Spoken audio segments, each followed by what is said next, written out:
안녕하세요. 책읽는 뮤주입니다. 오늘 소개할 책은 오늘부터 그 자리에 의자를 두기로 했다. 집에 가고 싶지만 집에 있기 싫은 나를 위한 공간심리 수업. 윤주희 지음 출판사 필름. 서울여자대학원에서 기독교 교육학으로 석사학위를 취득했다. 육아와 일을 병행하며 지내다가 인생 후반기에는 보다 가치 있는 일을 해야겠다는 생각으로 공간 정리 전문가가 되어 제2의 인생을 시작했다. 언제나 집을 열심히 청소하던 아버지의 영향을 받아 아주 어려서부터 집을 예쁘게 꾸미고 사람들을 초대하는 일을 좋아했다. 정리정돈, 각종 수납법, 공간을 통한 치유 등을 주제로 기업체, 강연, 유튜브, 공중파, 방송 등에 출연하며 왕성한 활동을 이어가고 있다. 현재 공간정리 스타일링 전문그룹 공간치유 대표이자 공감 교육센터장을 맡고 있다. 이분 유튜브도 있더라고요.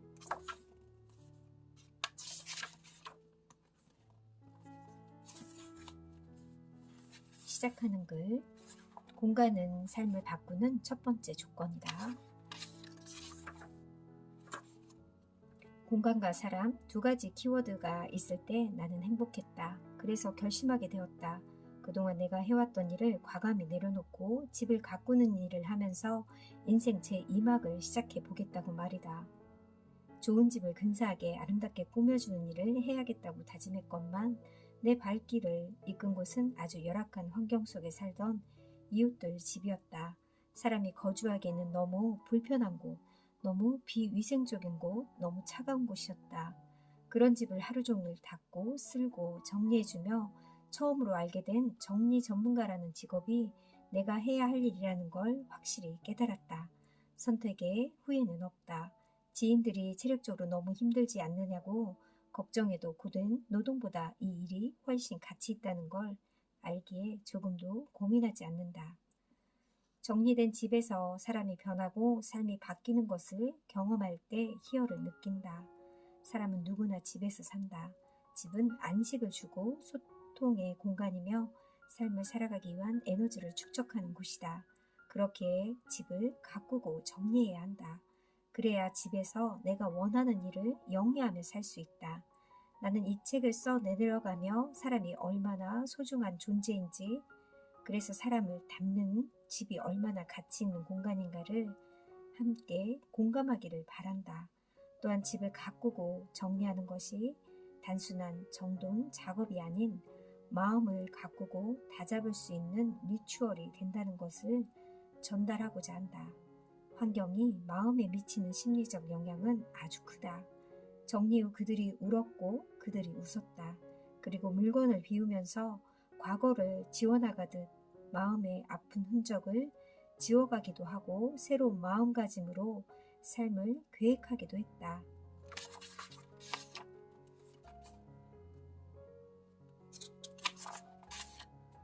차례.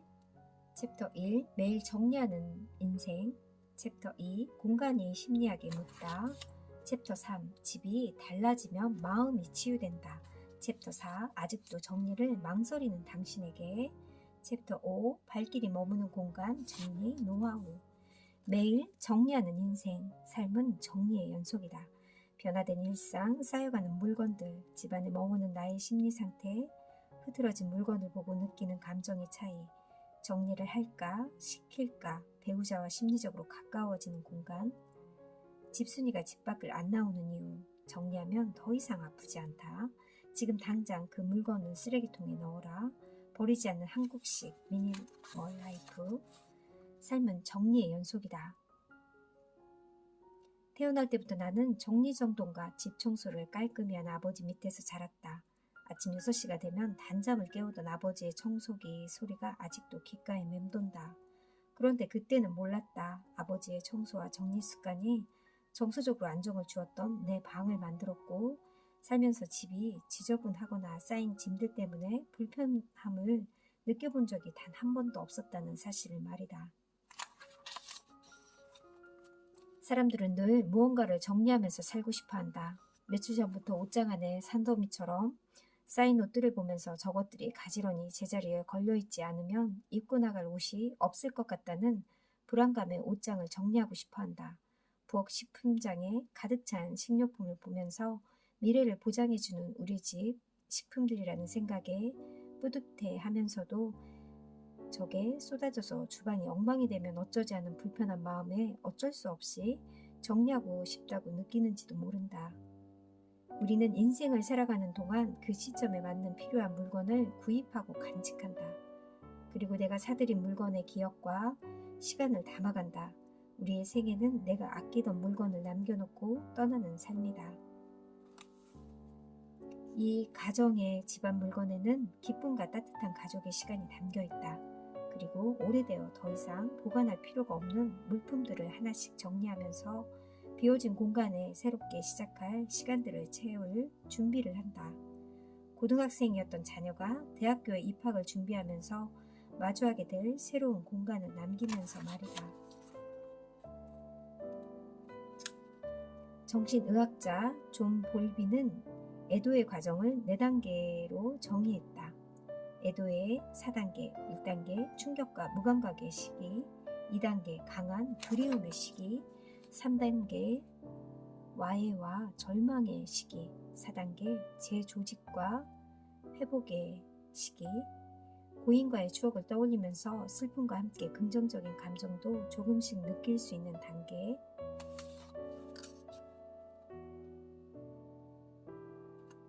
삶은 정리의 연속이다. 실증이 나서 더 이상 입기 싫어진 옷을 정리하는 물리적 행위를 인생을 살아가는 동안 수없이 반복해야 한다.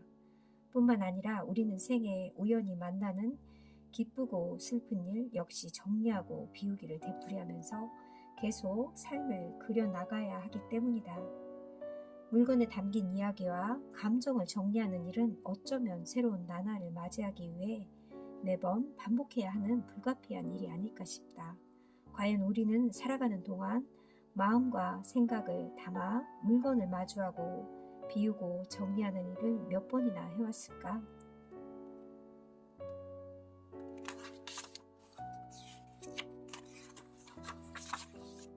집안에 머무는 상태의 나의 심리 상태.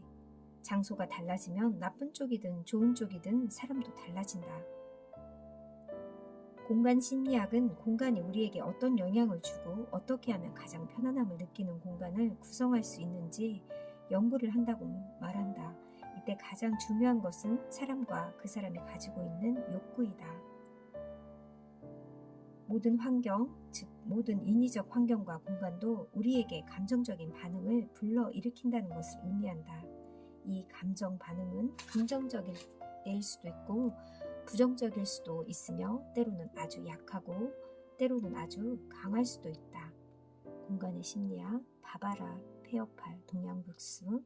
이렇게 심리학자들도 증명하듯 인간은 공간이라는 환경에서 다양한 감정을 일으킨다는 것을 알 수 있다. 나 역시 공간치유라는 회사명으로 공간정리 컨설팅 회사를 운영하고 있다. 인간은 환경에 따라 감정을 지배받으며 산다. 깔끔하지 못한 식당에서 밥을 먹었더니 소화도 안 되고 불쾌하다. 멋진 뷰가 있는 카페에서 차 한잔 했는데 힐링되고 기분이 좋아졌다라는 식의 표현은 공간에 따라 아주 쉽게 일어나는 감정들이다. 이렇게 주변 환경에 감정을 지배받고 살면서도 이런 환경적 영향이 흔하고도 너무 익숙한 일상이 되어버려서 그런 감정이 어디서부터 왔는지 잊어버릴 때가 많다.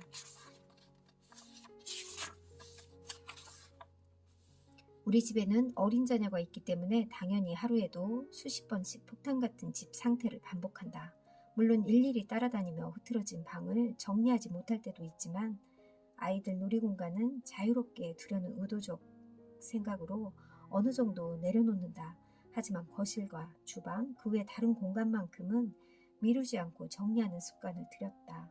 어떨 때는 늦은 밤이 넘어서도 정리를 다 마치고 잠을 청하곤 한다. 정신적 예민함, 즉 결벽증이 아닐까 생각하는 사람이 있을지 모르겠다. 그런데 반듯한 정리를 좋아하는 것이지 그렇게 깨끗함을 추구하는 사람은 아닌 것 같다.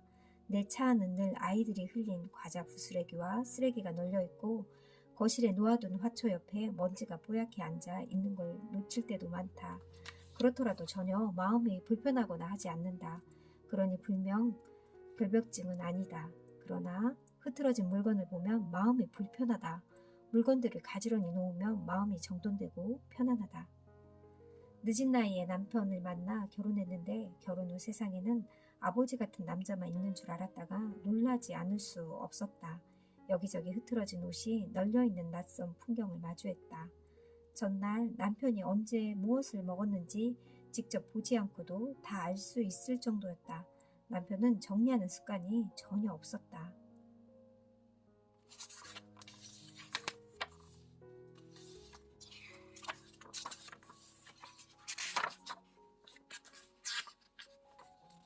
집순이가 집 밖을 안 나오는 이유.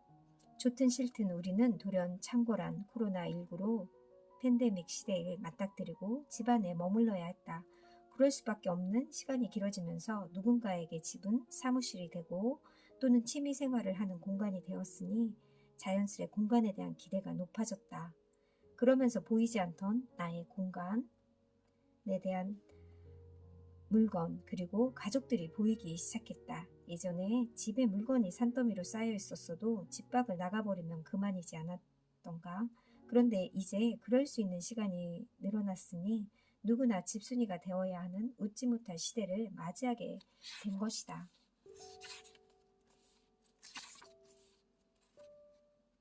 집순이로 살기로 결정했다면 공간을 활용해서 즐겨라.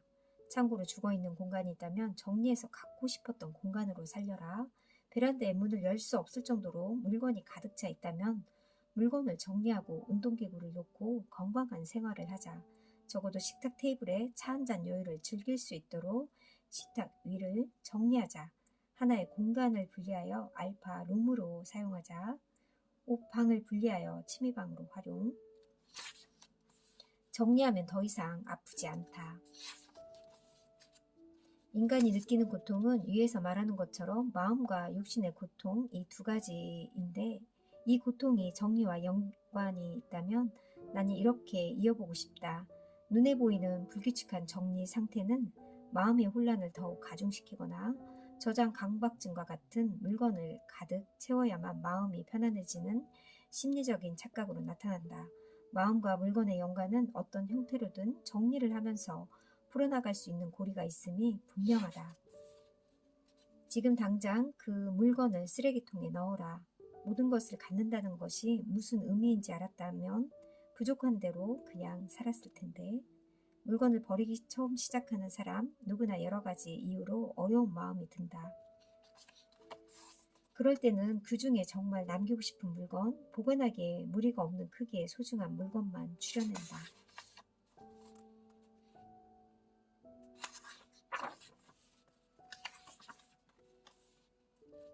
세계적으로 행복 지수가 높기로 유명한 유럽 국가 스웨덴의 라곰 생활의 행복 원리에 생활의 여유를 말한다. 시간에 쫓기는 복잡한 삶이 아닌 지극히 단순하면서 소박하며 균형감 있는 안정적인 정서로 살아가려는 노력이 라곰의 건강한 생활 습관이다. 일, 생활, 가구, 인테리어, 음식 등 모든 것에 절대 과하거나 부족하지 않다. 가족 모두가 행복해야 하는 공간, 한국식 미니멀 라이프는 물건을 무작정 버리는 것에서부터 시작하는 게 아니라 가족이 어울려서 행복한 공간을 만들 수 있을 만큼 적절히 남기는 것에서부터 시작하는 것이다.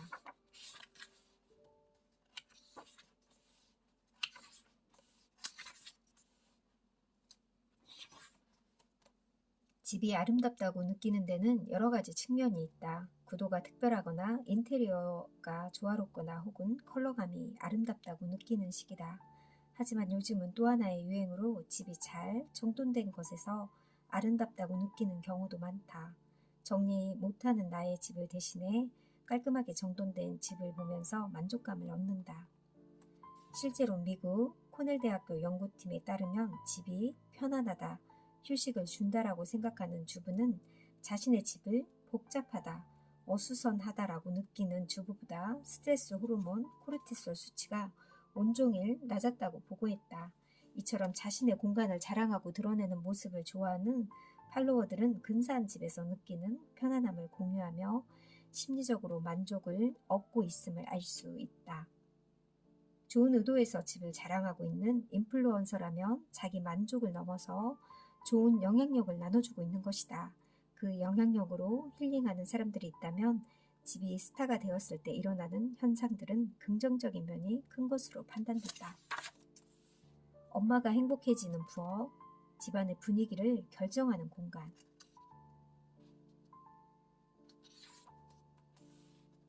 부엌은 집안 중심부에 있다. 거실과 이어진 구조가 많아서 가족이 늘 오가며 함께 공유하는 공간이다. 그러니 주방을 엄마만의 공간이라고 한정 지을 수는 없다. 구조적으로 요리하는 시간 외에 온 가족이 함께 모여드는 곳이고 문화적 변화에 따라 남편이 주도적으로 주방에서 요리를 하기도 한다. 그렇더라도 대체적으로 주방은 주부가 가장 많이 시간과 공간을 사용한다. 안정성과 효율성도 좋은 분위기에 포함되지만 요리하는 공간 이상으로 주방을 카페처럼 꾸미거나 독서하는 공간으로 활용한다면 때로는 그릇을 가지런히 정리하고 예쁘게 살림하는 힐링 주방으로 만들 수 있다. 식탁 테이블이 반드시 밥상으로만 사용되지 않도록 테이블 위에 엄마가 좋아하는 소품을 올려놓고 여자로서 하고 싶어하는 테이블로 사용한다면 엄마의 부엌은 행복한 최고의 공간으로 바뀔 것이다.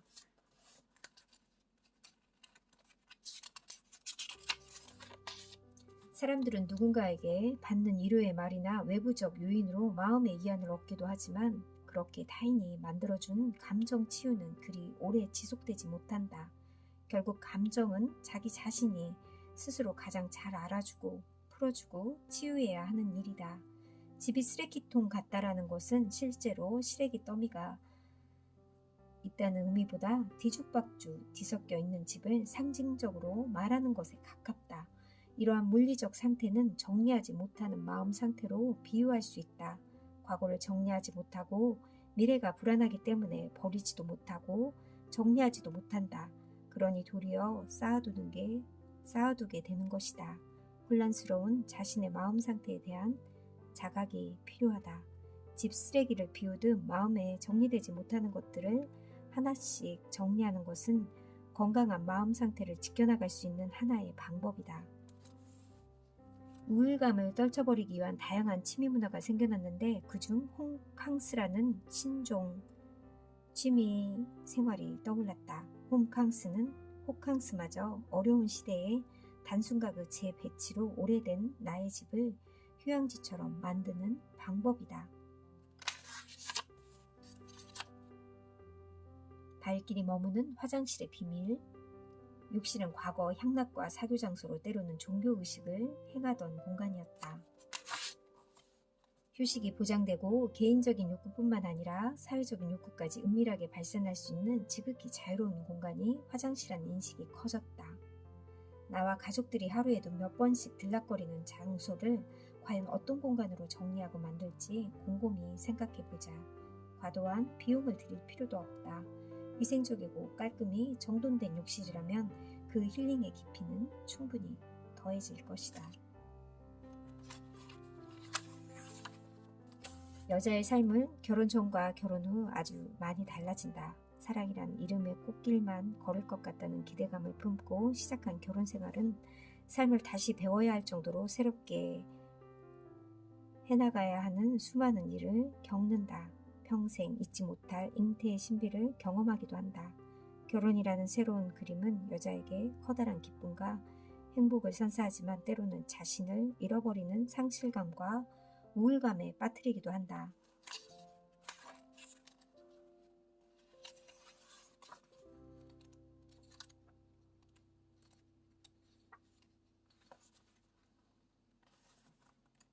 정리한다는 것은 단순히 물건을 비우는 것보다 훨씬 더 큰 의미를 가지고 있는 리추얼이다.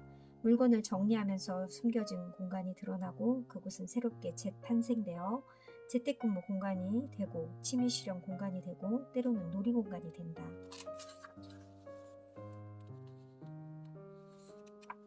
아직도 정리를 망설이는 당신에게 40살 무렵에는 정리를 시작하자. 현재 우리나라 노인 인구 비중이 14%를 넘어서고 고령사회에 들어섰다. 이제는 100세 시대라는 말이 현실로 다가왔고 어떻게 하면 은퇴 후 잘 살 수 있을지, 인생의 후반전을 행복하게 살 수 있을지에 대한 고민이 중요해졌다. 과거에는 결혼하는 동시에 인생 제2막이 시작된다고 말하곤 했지만 고령사회에 접어들고 기대 수명이 늘어남에 따라 이제는 중년에 인생 제2막이 시작된다고들 말한다. 그렇다면 제 인생 제2막을 위한 정리는 언제 시작하는 것이 좋을까? 나는 40살 무렵에는 시작하라고 말하고 싶다. 노년에는 육체나 정신이 약해질 수 있기 때문이다. 나이가 들수록 미니멀 라이프를 즐겨야 한다. 제2의 인생을 가볍고 활기차게 시작하기 위해 40살 무렵에는 나와 인생을 함께했던 물건들과 마주하고 앞으로 나의 남은 인생을 동반할 최소한의 물건들만 남겨보는 건 어떨까? 과거에 얽매이는 것은 미래로 나아가는 큰 걸림돌이 되기 때문에 반드시 과거의 마음을 정리해 나가야 한다. 실패의 채찍이 마음의 상처를 내기도 하고 때로는 큰 아픔으로 일어서지 못하는 경우도 있다. 그러나 상처받은 마음은 더 깊이 곪기 전에 빨리 도려내 정리해야 한다. 공간 정리, 물건 정리, 시간 정리, 마음 정리, 이 모든 것은 스스로 해야 하고 또 누구나 할 수 있다.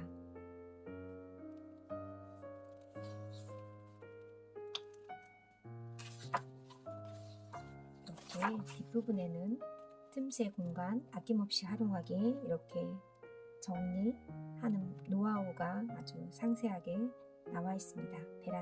베란다 정리법, 주방을 카페처럼 꾸미는 방법, 세분화하는 이런 방법들도 자세히 나와 있습니다. 정리가 필요한 건 집이 아니라 나였습니다. 정리를 하면 마음 정리도 되고 나를 돌아보는 계기도 될 것 같습니다. 늘 정리는 한 번에 끝나지 않고 늘 매일 해야 되며 순간순간 해야 되는 거를 느끼면서 정리는 정말 끝이 없다는 생각이 듭니다. 감사합니다.